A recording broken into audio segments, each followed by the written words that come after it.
Welcome to the Big Fat Gay Podcast, where we talk about the things that are weighing on our minds. My name is Michael. I am a chaser. And today I am a super excited June boy. We are coming up on one hell of a month for me. I've got a big-ass Disney show coming up with the chorus that I'm still prepping for. We've got Bigger Vegas coming up at the end of the month. which is why we have a hiatus in June for the exactly podcast. why we have a hiatus. Well, I'm getting ahead of myself. That's me today. How are you? I'm good. My name's Don Marshall. I'm a big chubby guy living here in sunny Hollywood. And today I should have considered what I would say at this point, but I didn't. So I am going to be a clueless boy while I'm yammer at you and pretend that I had a witty thing to say here. That's so clever, Don. Thank you. I thank you. Okay.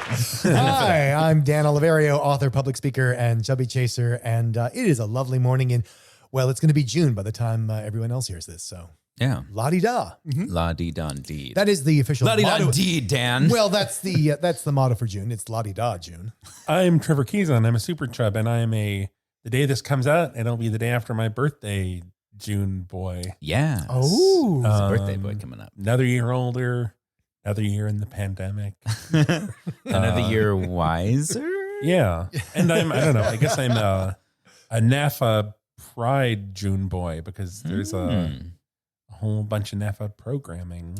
That all sounded exciting. really exciting when you were talking about it. There was a lot of good stuff in there. Oh, yeah. Yeah, so what's NAFA doing for Pride Month? Well, gentle listener, we are partnering with Drag Queen Story Hour for a queen-sized Drag Queen Story Hour with Miss Terracotta Sugar Baker. And that will be... I love that name.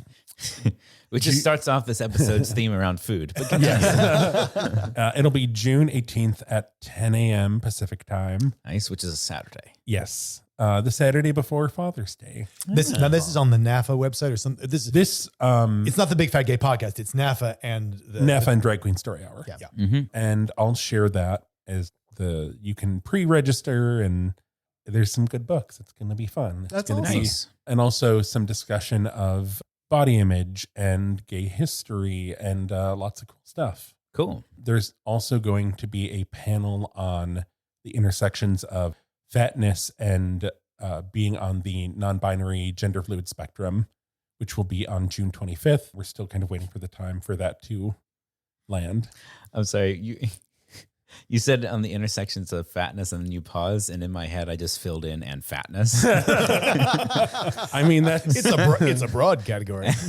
it's fatness and everything else. That's what we're all about here on the Big Fat Gay Podcast. Yeah. There's a couple other things in the works, but those are two very exciting things. That's that awesome. People can check out while we're away doing things. Yeah. So as everyone's already mentioned, we are taking a hiatus for the month of June. For June. But you do not have to go June without us. That's right. We are still producing content for the Patreon channel. We already have 2 juicy things recorded. That we is hope. true. At least one of them got recorded. We're fairly sure we've got 2. One was definitely recorded. So juicy, they've got a drip pan. Oh boy. Well, with Trevor and me, it's on brand. We talked about food. Well, I don't know. Maybe cooking. We did a cooking episode. Yeah. And we realized, by the way, these were quote unquote mini-sodes until we realized that because I'm not having to edit them on our hiatus, they don't have to be all that mini. Which is code for we drone on for We an hour. went at on least. and on. And that, So many things weighing on our minds. we talked so long, and there was still so much more. Yeah. We've decided that we have to do a cooking show now. Yeah. Right. So there are links to our Patreon on our website.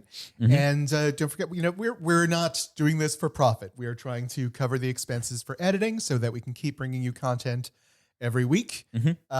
So we have not yet reached our goal, but I'm hoping that we can get there. Yeah. And I will say you can support at any level and you get all of the benefits. It's more of an opt-in, like at whatever degree you feel comfortable What with. you can afford. Yeah.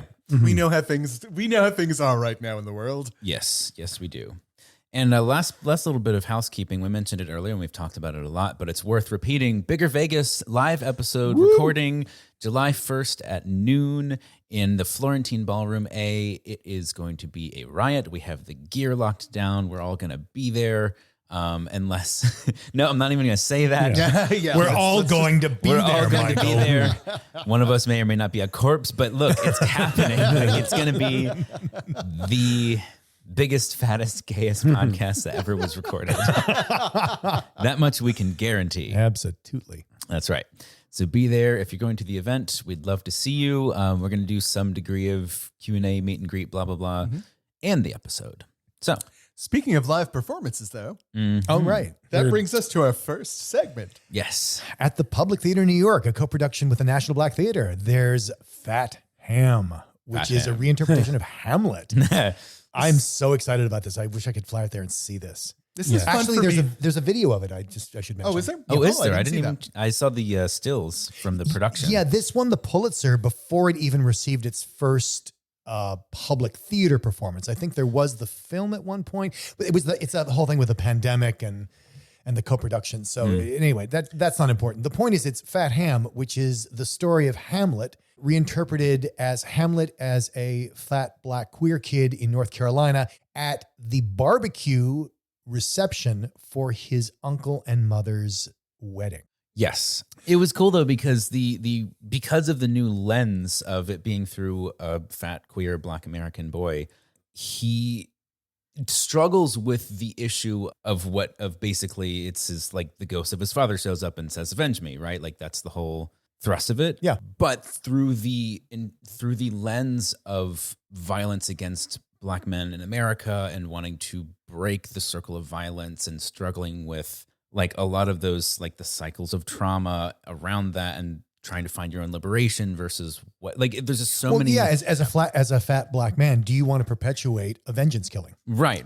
And even if it is, no, I don't want to say justified, but even if it is justifiable, like it's a much more, I think, relatable struggle as far as, like, modern times. It's really interesting. I think also, I'm just going to take it for granted that people have heard of Hamlet and maybe even know it. Damn, you know better.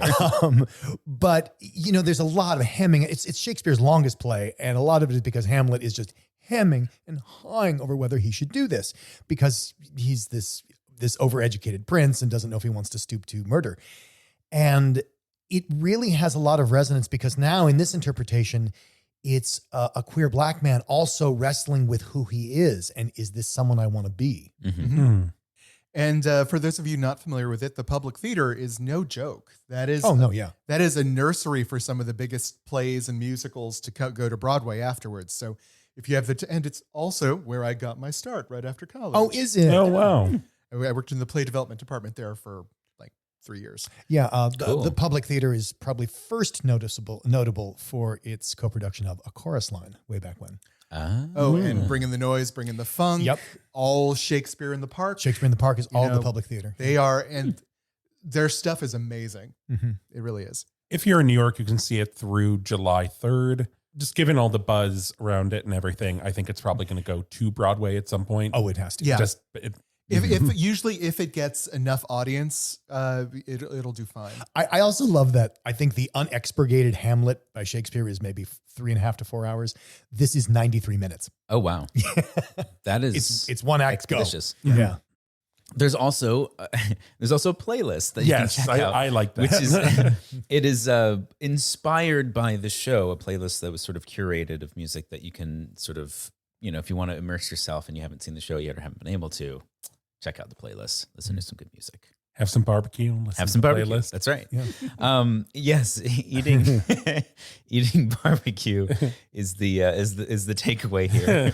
No, the real controversy of the play is it's Carolina barbecue, so it's not the sweet St. Louis I barbecue. prefer Carolina. I'm saying, but Personally. mustard and vinegar as opposed to brown sugar and tomato sauce. Why do you have to prefer one over the other? They're both good. They're both lovely. Because I have a taste and I have a preference. I'm not saying Texas style is bad. Yeah.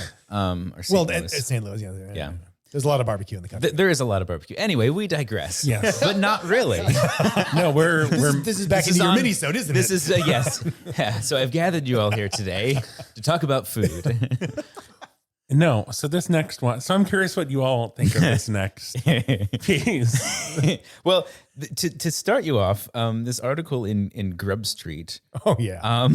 The first thing you see when you open it is a candy form vagina.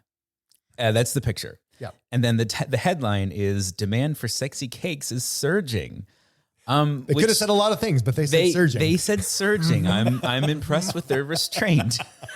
Could have been saying swelling, Engorging. on the rise. Throbbing. Exactly. Well, yeah. So apparently there's this huge demand for Huge. It's huge. I love what she says in the article about yeah, I think it's just everyone's been locked down for so long. They're super horny. No, and yeah, super I have the hungry. quote. I have the quote. It's people are horny. They're thinking about sex constantly. At the same time, there's this radical shift away from starving yourself and from diets. Yeah. And she says, finally, if you want a dick cake, you're gonna get a dick cake. Oh yeah. When I first opened the article, I was disappointed by the lack of photography. Like they talk about a lot of these cakes and things, and then but you're scrolling down and scrolling down and scrolling down, and you don't see anything. And then finally, you get to the section which is like Food porn. the new style. Like the photos are embedded and the text scrolls past them. Like love that. And it's just photo after photo after photo of all of the sexiest, most alluring. Some of them are just simple. It's just a cookie that says "fuck me." I mean, that's pretty to the point. Yeah. Like it's not That is like the cookie you serve at a booty call. Yeah, but like how, Trevor, would that work? You're supposed to serve That would cookies at work. booty calls.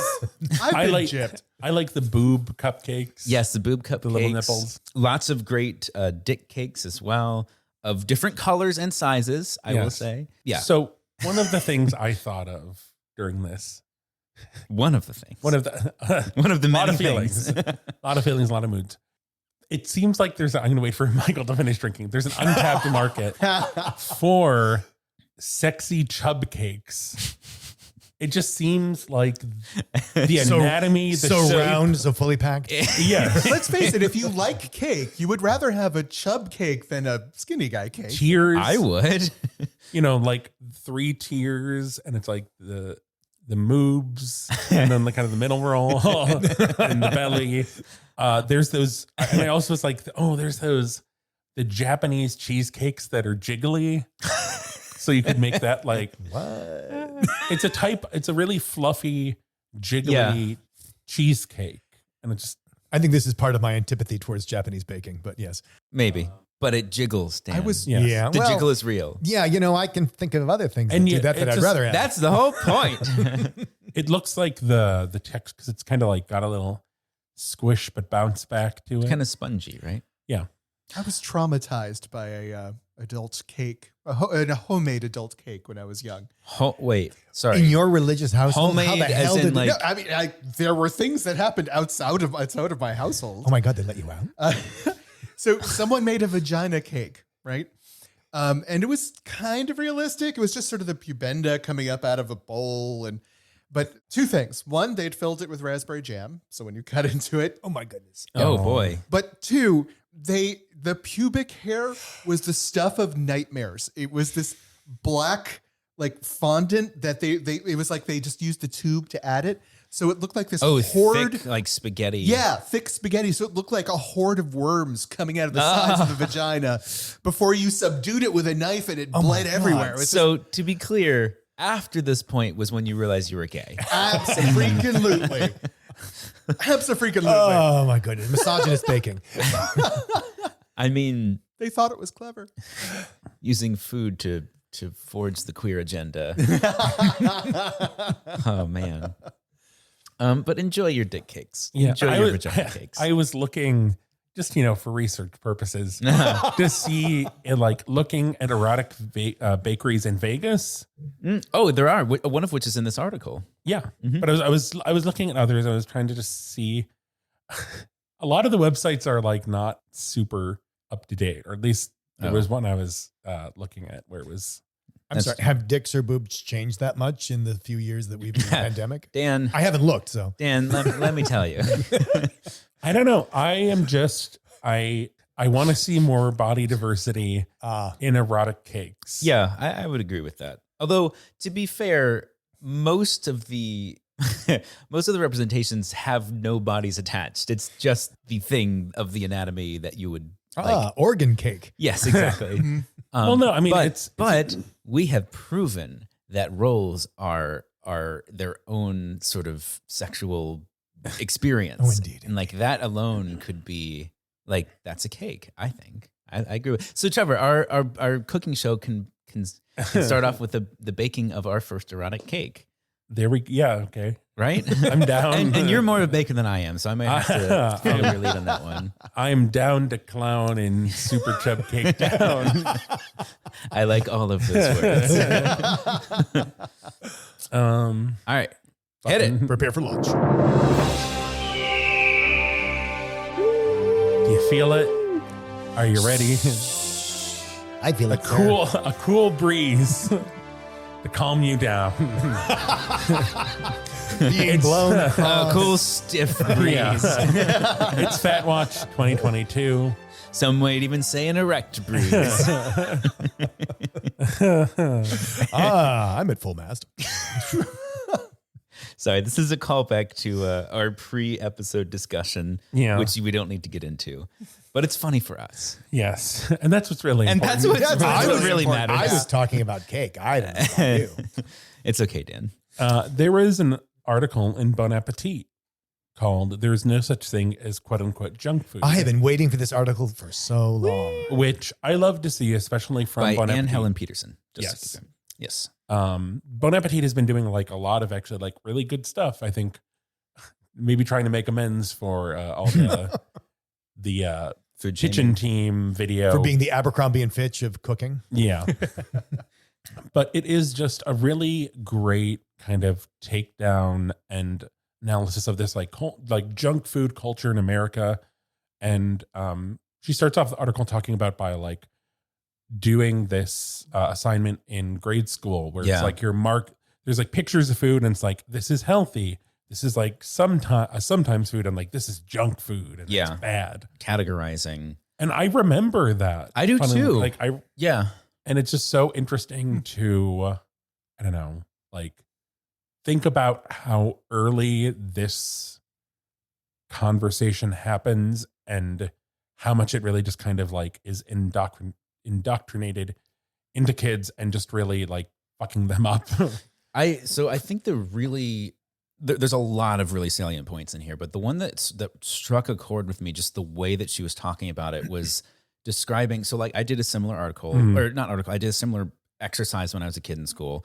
And she talks about how the kinds of people who can basically afford to categorize food and moralize it are the people who can literally afford to buy whatever food they would prefer to buy. It's never people living in a food desert. That do exactly. that. Yeah. Which are a real thing. And she talks about that in the article. And so, you essentially get a classism through, dividing up food by what's good and what's not. And I thought the clearest way of describing that is such a good point, was that she was talking to a kid who did a similar, almost the exact same exercise today, like modern times, who had put kale into the healthy side of food and collard greens into the unhealthy side. And this is fascinating. I love this because that's interesting. They are basically the same vegetable, right? They're almost identical, but the stigma around preparation and what their roots are very, very different. Mm-hmm. Well, and the follow-up to that is because the people who are pushing this distinction will say, well, yeah, because collard greens is made unhealthily with ham hocks and bacon and all this. Whereas kale is what? Drowned in olive oil and butter. And, and more to the point. But the whole racism of Mediterranean diet. That's what got it what for me was like collard greens are very traditionally associated in America with Black Southern cooking. Mm-hmm. And kale, by contrast, is very much associated with the sort of white, skinny health girl. Lululemon. Right. Yeah. Like, and the people who can basically, I don't know, like it's that racism also of like, well, the kale, the way the Black people make it is, the collard greens, the way the Black people make it is unhealthy because it tastes a certain way and it's made with a certain set of ingredients. Mm-hmm. But it's contrived. It's completely, it's made up. It's bullshit. So it's just fascinating to see that comparison and how a kid could pick up on that when they are ostensibly both just vegetables. And there's so much stuff driving this. There is a, it's funny. Is it a racist component? Is it a commercialism, capitalist component? Well, yes, they're intertwined. Because the idea is that we moralize food, but the reason we moralize food is because companies have figured out that you can charge more if you make people feel guilty about certain choices, if you make people feel bad about certain choices. And that's why apparently you can have, there was a dessert comparison they made. Snackwells is healthy food. Right. Because it comes in a box and you pay $6 for it. Well, another one was like a Snickers versus Cliff Bar. Yeah. Like in one of those is sort of a protein, like health snack, and the other one is just candy. Barely, yeah. Right, but they're both basically candy. They're both candy. Yeah, but one is white people Lululemon candy, and the other is just ordinary people candy. Yeah, sure. So my favorite quote, they have a fantastic set of quotes in here. All of them just really impactful. I think I know which one you're going to say. I think you do too, because this to me just summarizes the whole thing. And it's also a lot of what Trevor and I talked about, by the way. If you want a little teaser, our minisode was not just about food and recipes. It was a lot about relationships to food. And this quote from her article is, some people, regardless of age, need more salt in their diet, not less. Some people need more fat or caffeine or dairy or none at all.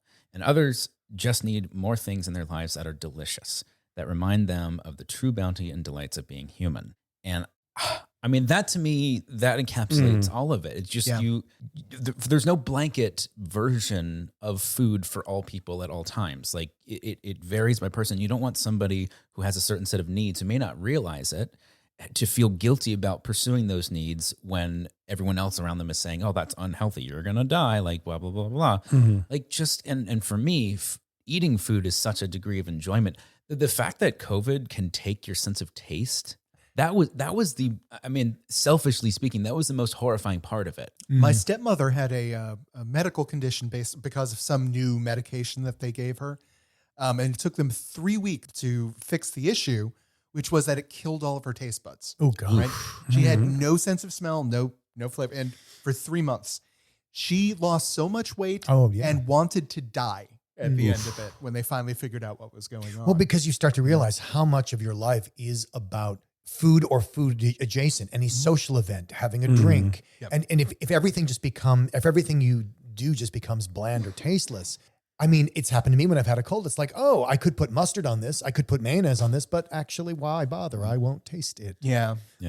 I've had a few points just since the start of the pandemic where I've taken a bite of something and it's bland and I'm like, is it? Yeah. Do I have COVID now? And the panic begins. I mean, no, it's just because you forgot the mustard aioli. No, but then I eat something else and it is like going from that mindset where it's like, oh my God, there's no taste. I'm not going to be able to taste anything, to like, this is the most flavorful thing I have eaten. I want to know what the thing was so hyper bland you felt like it sucked all the taste. I mean, it's been a couple things at various points, and then I have something that's like, oh my God, it's like the scene in Ratatouille where I'm like, yes, the food critic flashback.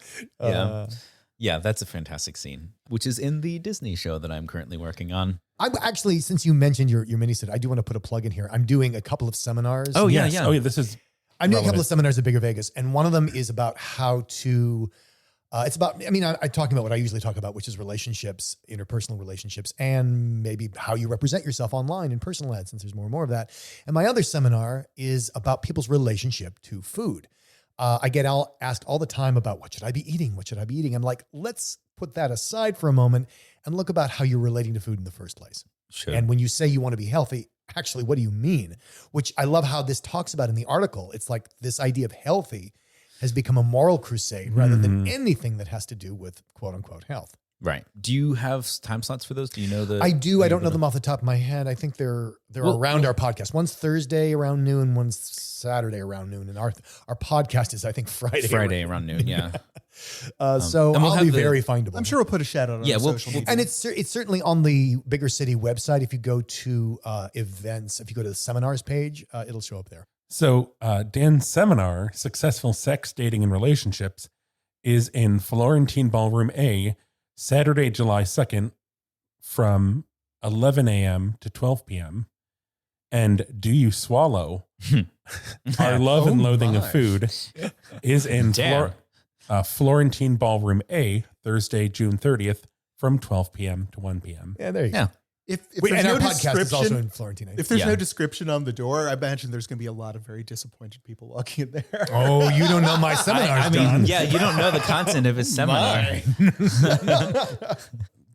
So one of the things that's in the Bon Appetit article is that idea of how you identify, whether it's social class or race, given your food, because food just invades every part of our identity, or is part of our identities. Mhm. And so we thought we would do a deep dive in how we do or don't sort of fit in. We have so many stories in the Chub Chaser community of, you figure out you're gay and you figure out that there's a big gay world out there. Mhm. And then the big gay world says, oh, you're fat. Get out of here. Mhm. Or you're a chaser and you look like you belong, but you so don't belong. Mhm. Or you do belong, but then you have this secret that you sort of leave the Right. gay world to, to slum it with the chubs. You can't. Like Batman. Like that. Oh, is that what he was doing with the penguin? Jesus. No, don't conjure that fan fiction. You'll wish it into reality.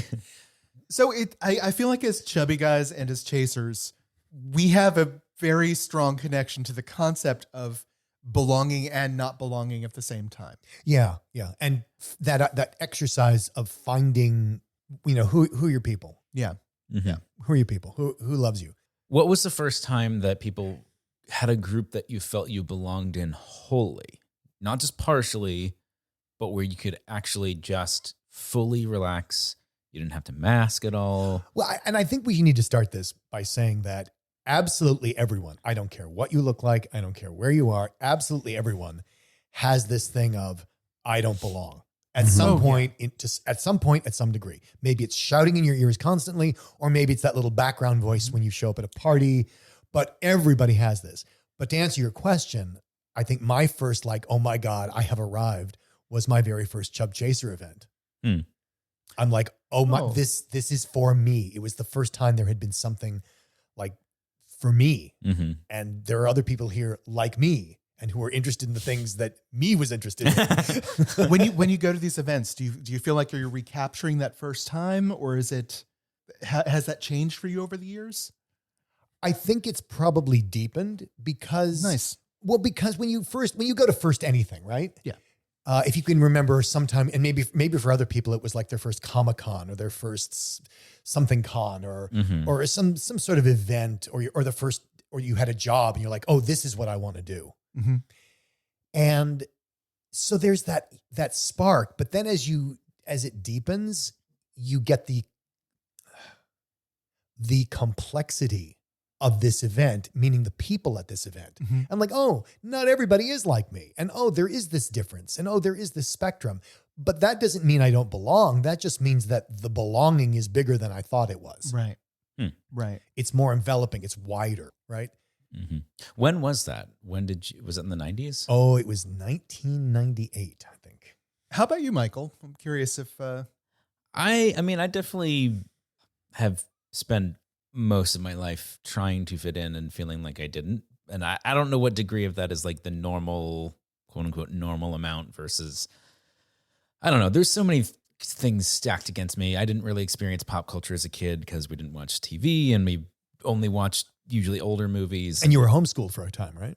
Only a couple years, but it was middle school. So like very formative years. that's fine. I mean, but even before that in public school, I never really, like, I was friends with the kids who were friends with each other because when you're that young, you kind of all know each other. Mm-hmm. But that didn't, like, as soon as I was homeschooled for 5th, 6th, and part of 7th grade, like that just disintegrated. Mm-hmm. I don't know. I think part of it was not necessarily knowing what my interests were Mhm. and like but I think that comes down to that fundamental, like, developmental thing we've talked about with chasers where you're like 5 to 10 years behind. And we've Mhm. referred to that as far as sexual development.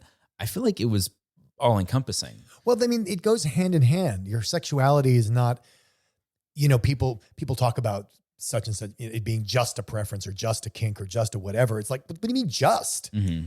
Well, and It's also your whole, it's- it's your whole yeah. being, and it's not your whole being. Well, Right. yeah, I mean, your personality is integrated. Like if there's one portion of it that isn't allowed to move forward, I feel like it holds everything else back a little bit too. Well, because it's all Right. attached. Yeah. Right. You're Yeah, trying exactly. to figure out how to take care of your most basic self. I'm first. curious if your experiences with soccer did give you that sort of feeling of belonging, because the way you talk about it has a much more sort of warm, sentimental feel to it when you talk about those days. Yes, it was. So soccer was something I was very good at. And so it was a way to prove to people that I was worth paying attention to.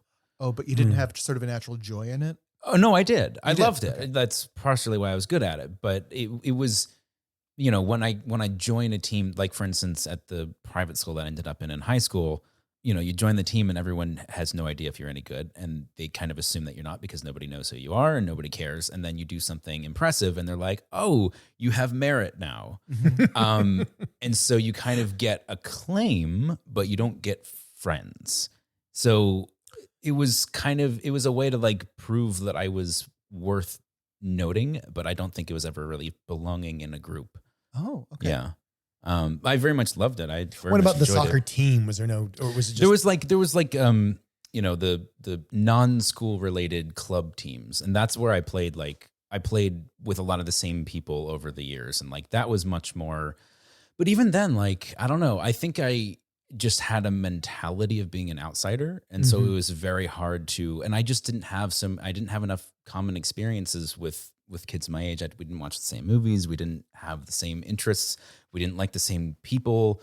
So it was really hard to relate on anything other than the exact thing you were doing. And so if you're not in the middle of a soccer game, what else are you going to talk about? Well, I think that's worth discussing, especially as we now go, getting closer and closer to bigger Vegas, because a lot of people have as part of their identity not belonging. And so if they belong, they've got to fix that. And It's true. Right? Because that's not me. Me is being isolated and not belonging. And it's not that that's wrong, but I think it's very powerful to recognize that so you can see what you're dealing with. Like you don't need to stop it. You don't need to fix it. But I think you need to recognize it so you can go, oh, what am I really feeling here? How is this affecting me? Well, I mean, it's funny you say that because I was in thinking about like finding belonging in that first experience of it. I think my first experience of it was when I was in high school when I, met other gay people and I was in the GSA. And I feel like What's the JSA? GSA was a Gay Straight Alliance, which was like the gay club. And just thinking about how we were all so different, but really like we all kind of bonded over like, oh, we don't fit in. Yeah. Well, that was both my high school experience and my college experience because I was the biggest misfit I knew, because you're always the center of your own universe. And I think what was great is, my dormitory was an arts dorm in college to the point where it almost eclipsed the entire college. Really? Wow. It was that big. Damn. We had it, and we lived in a castle. A castle? A literal castle, like there were 4 turrets. That's Oh my awesome. God. It was That an sounds amazing like experience. Hogwarts. It was kind of like Hogwarts. So like the fact that there was a university outside, it was like, oh yeah, that's nice too. I should probably go to one of those classes they have. Damn. That I'm enrolled sounds in. So much fun. Oh, it was incredible. It was incredible. But we referred to ourselves as the Island of Misfit Toys because you could only really end up there if you didn't fit in anywhere else. Like this was the place. This was the place where you could, beat your own drum and and not mind the cacophony of everyone else beating their own drum. Is that why you have issues with sound now? Loudness is too loud. Yeah, I think it took me a good 10, I can kind of track my waywardness back to around, 14 years old. And I think it took me a good 10 years to start actively chasing down interests that were like filmmaking. I moved out here when I was 21, sure, but that wasn't because I was looking for friends. That was because I loved making movies, and friends you can't make a movie by yourself usually. Yeah, same with me in theater. Yeah. Yeah. But it wasn't until discovering like D&D and playing that with Trevor and Don and discovering how to make friends. Like, for instance, I used to look for friends on bigger city, and I found that to be a very mixed bag. Like, you can't really. Well, and people say the same thing about gay culture in general. Yeah. Because if what you have in common is a sexuality or something sexual. Yeah. And you're looking for something non-sexual in this group that you share something sexual. Yeah. Yeah, that's you're gonna have some friction there sometimes. And there's always that, like, even if you're upfront about like, hey, I'm just looking for friends, there's always that lingering, like, was there a reason why I was only picking chubs to be friends with? Probably. Yeah, why is it that no chasers know each other? Well, I Like, think yeah. subliminally, a lot of people do tend to want to be friends with people they find attractive, even if they don't find them sexually attractive. It's Well, I mean, the stereotype. there's been a pattern of like attracts like on friendships and attractiveness level, psychologically speaking. Well, I mean, but if you spend time in gay culture, if you're part of West Hollywood or Chelsea or Boys Town, it's like everybody, all your friends are people you've slept with or the friends of people you slept with. It's like that's that's just normal. Like if you have a party with all your friends over, you've slept with most of them. Yeah, but this was kind of, this felt like sifting through bunches of people and selecting. Like, it wasn't like you're meeting somebody through a friend. Like, I've done that since then. Like, these were early years for me. I don't do this anymore, really. But it was sort of like selecting, and then I don't know. It just, not that it was ever a bad thing. It was just kind of a backwards way to do it. Because now I'm finding that friends that I make that I don't know, that I feel like I have sort of normal encounters with people. Like, okay, I played soccer with these people on a team, but I know they play D&D. Yeah. And so that's awesome. And now I can go hang out with them at their place and we can sit and talk for a few hours and we're friends. And it's just a way to meet people where I feel like I fit in there and I can talk about my boyfriend and it's not weird and it's all kind of integrated. And that's nice. And But isn't that really a function of how you select friends and you're deciding to be out? Yeah, no, totally. I mean, and again, like I talk about the podcast sort of being out as a chaser and not just gay. Huge difference because I don't know. I feel like I have a foundation where if those people had been like, oh, I don't like this, I could walk away from it and be like, well, that was unpleasant, but it doesn't shake my world. Yeah. Like it doesn't really matter that much in the grand scheme because I have a foundation that I've built for myself. I'm sorry, what is that foundation? Being a fully realized person and embracing the fact that I'm a chaser, embracing the fact that I'm gay, and putting all of those pieces of my life together in a way that fits really, really well, that creates this foundation that's solid. Yeah, so when you meet someone who's like, ew, it's like, when you get slimed. Yeah, you know, like if you have the bucket of slime that falls on your head. Yeah, too bad for you. Yeah, basically. Yeah. So, and it helps a lot, but it took me until my mid to late 20s to get there. Well, and that's why community is so important. That's why finding people like you or who get you is so important. I think the other piece of caution I throw out here is while social circles are wonderful and you should engage with them, I find that for my own personal growth, it was my comfort with the social groups that I became a part of. I think that stopped me from reaching out for new people, right? Oh, okay. And you get reaching out like for you get new stuck people. Yeah, well, reaching out for new people for me is one of the things that triggered growth. But I think it's because of the way I built my community was I would find the one commonality, right? Like Dungeons and Dragons, right? And then I would form a bond with that group. And then I would find the gay people, right? And I would form a bond with that group. And each of them sort of fulfilled something that I needed for my social interactions that made me feel like I didn't need to mix my worlds, right? Because I was getting my fix from both of them. Were you ever anxious when about? I did, I was going to say, were you ever anxious about mixing them? yes. Yeah, there we go. That's it. And when I did start to mix my worlds, not only did those social circles grow and flourish and become stronger, but it actually led me into like new social areas that either one of those groups alone wouldn't have, right? So that continuous evolution of social circles has been one of those things that provided my own growth. You know, even Nice. like, I think I mentioned this on the podcast before, like this is the first social circle, the people sitting in front of me right now, where my discomfort with my physicality no longer is present, right? Even with my straight friends and straight women, I still have sort of this underlying belief that there's a judgment which can put up walls, right? Not their judgment, but your fear of their My judgment. fear of judgment. Yeah. It's Yeah. me. It's not them. It's me. Yeah. So this has provided a new type of growth for me too. Right. So that's all I'm saying is like, just because you found the right social circle, don't feel it's the end point. Like there are ways to grow beyond that. Keep reaching, keep growing, blah. No.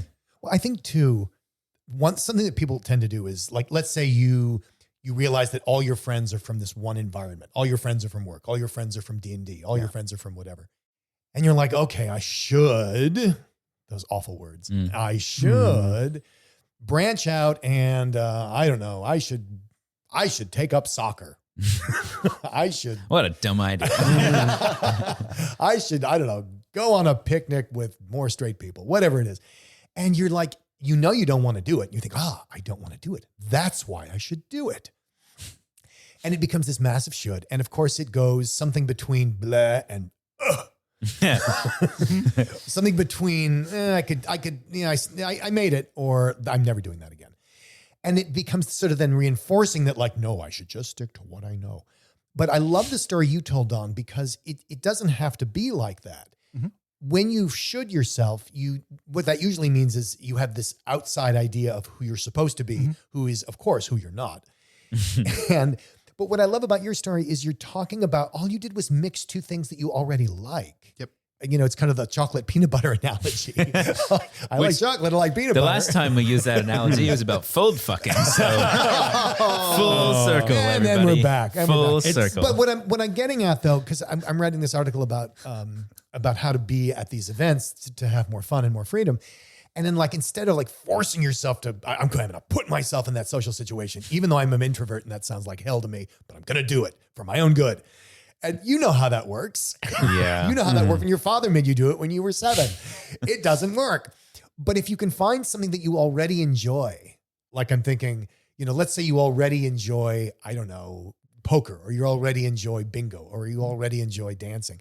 Just keep doing that, but look up and you'll find other people. Yeah. Yep. It's funny you talk about that you should, because I find myself doing the opposite. You shouldn't. Where like I shouldn't, or like I'm not this not that kind of person. guy. Like Yeah. I'm, and I was talking with this recently about I was talking to Tigris about this recently, and just kind of about how I kind of did that with NAFA and fat activism. And part of that was because I didn't see there are not a lot of fat gay men involved in fat activism. So I'm like, okay, well, there's not this, so I shouldn't do that. And then realizing like, well, no, but that's why I should do it, because I don't see myself, and that means other people don't see themselves.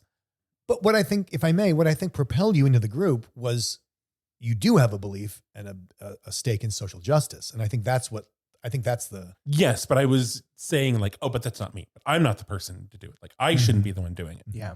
And how just like with all like so many different things, I fall into that. And then when I find myself telling myself that, I'm like, okay, but because I'm so insistent and I'm about like, well, I shouldn't be doing this. Someone should be doing this, but it's not me. It usually means like, okay, I should be doing this. Yeah. And like, I may be hosting the drag queen story hour thing. Really? Because Tigris was like, you know, she wants more people other than her hosting things. That seems reasonable.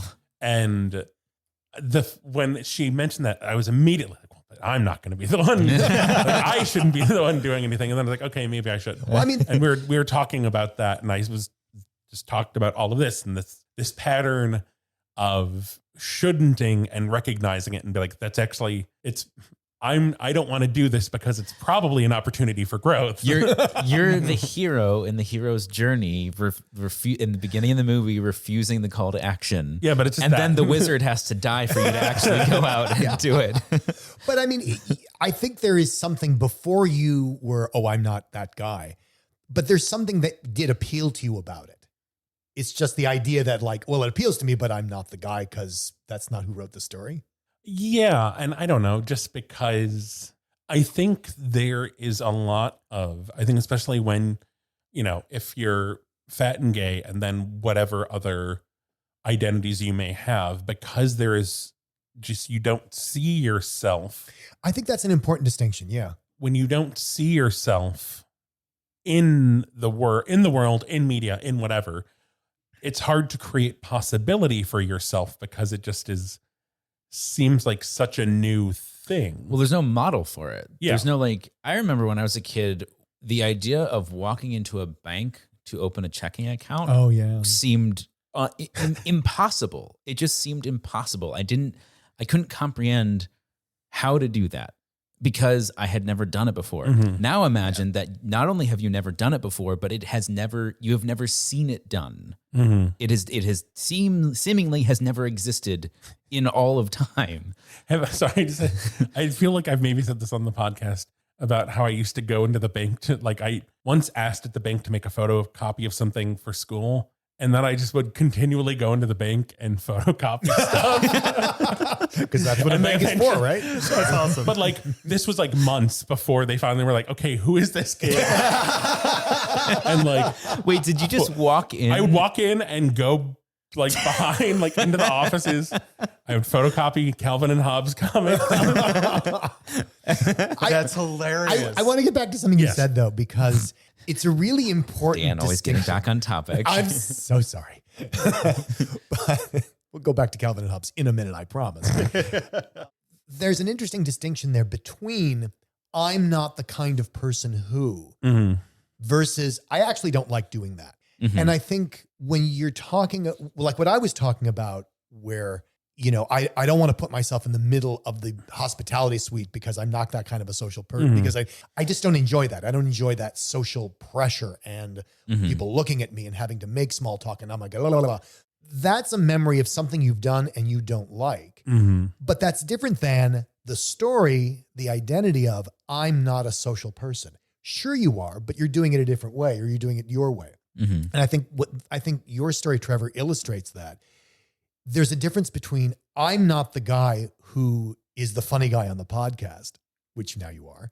I'm not the guy who is on the board of NAFA, which now you are. That's a story, that's an identity. But there's still stuff that you just don't, there's stuff you don't enjoy doing and stuff you do enjoy doing, but that doesn't have to turn into an identity. So yeah, like I think maybe I don't know. There's one thing I wanted to say. We're kind of going long here, but so it kind of in relation to going to Vegas, I haven't, and we talked about soccer, I haven't been able to play soccer for the last like 2 months because I have been injured. And I am discovering that this injury, even though the last time I had this, it only took about a month to heal, it could take a lot longer, which means I can't play soccer for the foreseeable future, which is very depressing. Yeah. And a much more to the point, I can't get any aerobic exercise without having access to a gym, which I don't currently go to gyms. And so going to Vegas, I'm very aware that I'm not in the kind of physical shape that I would prefer to be when I'm around a bunch of other, you know, gay guys in my community. And there is a very sort of tense reckoning that's happening right now where I don't have to do anything. I want to be able to go to Vegas and go to the pool without a shirt on and not feel self-conscious and fit in, right? And feel like I belong there. And I love that it's a chaser saying this, by the way. Yeah. Look, I get that it is a much harder issue to cope with when you're a chub, but it exists for a lot of people. And yeah, I don't know. I'm nervous. I haven't figured it out yet. I'm going to an event where being fat is seen as a positive, right? Where there will be positivity layered upon me. And I got my bathing suit in the mail. I tried it on. I was standing in front of the mirror, and it's a much more form-fitting bathing suit than I normally own. And I'm sitting there staring in the mirror going, I have made a terrible mistake. Oh, a mistake that will get you laid. But I think it's, I don't know, hearing both of these anecdotes from Michael and Don, I think is helpful because I think it's people need to be able to be in the mindset of junior high. The boys are on one side of the gym, the girls on the other. And like the chasers are going through their own shit and the chubs are going through their own shit. And no, not quite like that. No West Side Story? Not West Side Story. But just like, I think for everyone at the event to be able to realize like they have, like everyone's got some degree of insecurity. I think even like the capital chasers, I think people who've been to the events know the chasers I'm talking about, who it's like, they feel like, oh my God, they're so confident and like, whatever.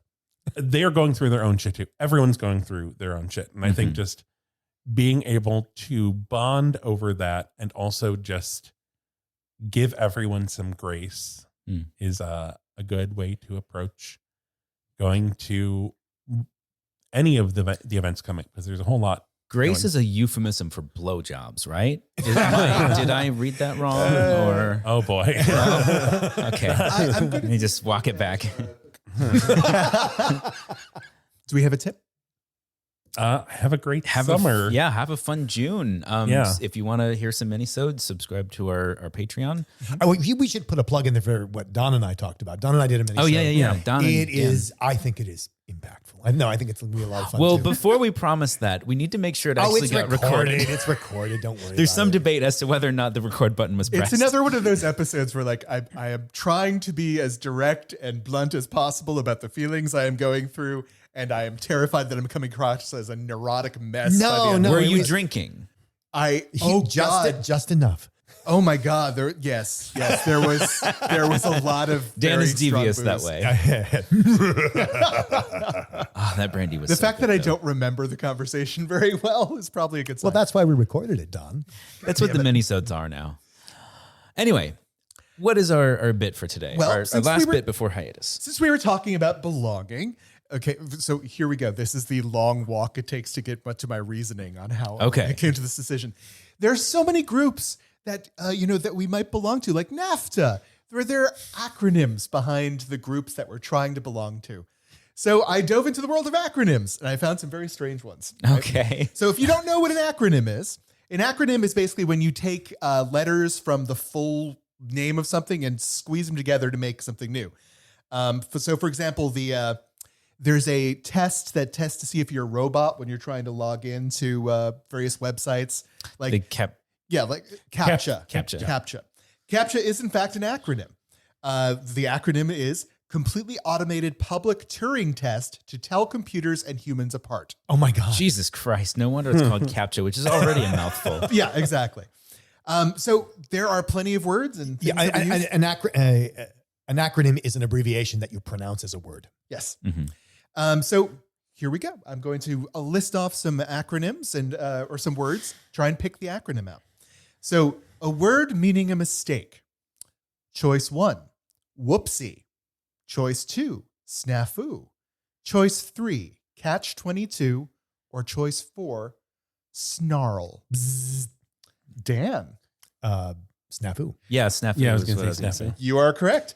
Snafu stands for situation normal, all fucked up. And it's a military term. It's as a I recall. military- It Yeah, is that a sounds very military military. term. I love that. Like, Yeah. Okay. So there are lots of hobbies, and some of those hobbies are in fact acronyms. So, FUBAR. That's what I was looking for. That's another military term. Anyway, keep going. so which of these hobbies is actually an acronym? 1, base jumping. 2, zip lining. 3, wakeboarding. Or 4, boogie boarding. Base jumping. Base jumping. Okay. It would have to be, yeah, because there's no base. Yeah. Unless you're jumping to base. I don't know. All right. Or baselining. I'm going to, I guess, because I want to say wakeboarding, but I know that's not it. Like, I know feel that's like you could, you're boarding but on the wakeboarding, you're in the wake. of water the activity of Killing. kinesis and energy. Everything. I think you're looking for kinetic energy. Yeah. Well, the correct answer is in fact base jumping. Yeah. What is it? Well, although you are jumping from a base, You are. right. The base stands for the 4 different types of bases you can jump from. But right. But Building, ass. building, antenna, span, or earth. Oh my. So like mountain, bridge, all of I these see. things. I see. I That just is- thought that was really interesting. Antenna? My God. Yep. As distinct from building. Yeah, no, I can see that because you got to climb the antenna. Ugh, God. Okay. No, thanks. On this one, if you know what the acronym stands for, extra points. All right. Okay. Some cars actually have acronyms for names, more than a few, or car companies. Which of these is an acronym? 1, Cadillac. 2, Humvee. 3, Volkswagen Rabbit, or 4, Chevrolet. Humvee? Humvee. 2 Also- for Humvee. I'm just trying to figure out the acronym. I don't Yeah. know if Oh, Trevor. okay. You are correct. It is Humvee, which stands for High Mobility Multi-Purpose Wheeled Vehicle. Huh. Wheeled vehicle. Wheeled vehicle. Is there a As opposed to W in something on Humvee? treads. Is there a W in Humvee? Well, Humvee is short for HMMWV. Oh, Oh. It's What? It's literally people trying to pronounce Humvee. HMMWV. That Got makes it. sense. Uh, Because, all the king's horses and all the king's men couldn't put the word Humvee together again. Well, on All that right. note, You're welcome. Last but not least, even some countries have acronyms for names. The USA, for example, the USSR. Which of these names is actually an acronym? 1, Brazil. 2, Pakistan. 3, Canada. 4, the Ukraine. I'm going to go with Pakistan just because. I think Pakistan, I guess. I don't have a better guess. Canada. But I can't figure out. Blame Canada. Well, in fact, the correct answer is Pakistan. Yeah. Really? Although I officially, don't know why. Although officially it's supposed to be derived from the Urdu and Persian word pak, meaning pure. It was basically approved because it's also an acronym of the 5 northern regions of British India: Punjab, Afghania, Kashmir, Oh. Sindh, and giving it the final few letters from the district Stan, of yeah. Baluchistan. Huh. Wait, Belushi. No, just stand. Just stand. Stand. Belushi. Yeah, Like just place. It's Beluchistan. I'm like, wait, it's. No, I but just is think it of Jim Jim or Belushi. John? like Beluchistan, Stan Belushi. where beluga caviar comes from. Oh, boy. Well, the answers to these and many more questions on which social media outlets, Trevor? Well, we're on Instagram and Twitter as @BigFatGayPod.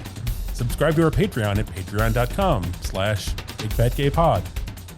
Facebook, Big Fat Gay Podcast. 5 stars everywhere. Leave us a review. On Apple, we haven't gotten a review in a while, people. Yeah. Step up. We are needy. We need to know. We want your approval. My ego needs some stroking. See the articles we talked about at www.bigfatgaypod.com. Maybe you're in an erotic bakery. you need some. Oh, what a place to be. Yeah. And you're flipping through the little booklet they have with all the pictures of cake. Mm-hmm. And there's a picture of a Michael cake. But which Michael? Yes. You'll never know. And then someone comes out from the back.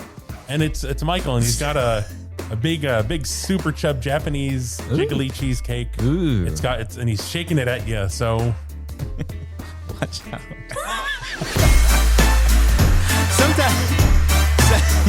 Sometimes I just don't even know. have a great summer, everyone.